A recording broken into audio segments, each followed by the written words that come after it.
Seorang ibu rumah tangga ditangkap Satreskrim Polresta Bandar Lampung lantaran diduga menjadi pelaku penipuan investasi dan arisan fiktif.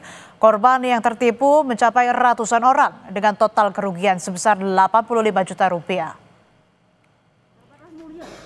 Pelaku tertunduk malu saat digiring petugas. Pelaku telah menipu sedikitnya 450 orang dengan modus mengaku sebagai marketing bank yang menawarkan investasi mulai dari 3 juta rupiah hingga 8 juta rupiah. Korban diminta menyerahkan fotokopi KTP dan KK serta membayar biaya administrasi. Namun yang dijanjikan tak pernah cair dan pelaku menghilang setelah mengumpulkan uang korban.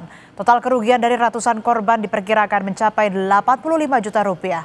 Atas perbuatannya, pelaku dijerat pasal 378 dan 372 KUHP tentang penipuan dan penggelapan dengan ancaman hukuman 4 tahun penjara.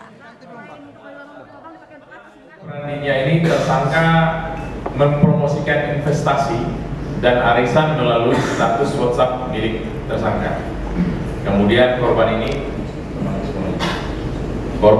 ini adalah teman sekolah dari tersangka ini. Tersangka dalam mempromosikan investasi itu menjelaskan bahwa jika ada member yang berminat untuk bergabung, maka dijanjikan mendapat keuntungan sebesar 10% dari modal yang diberikan.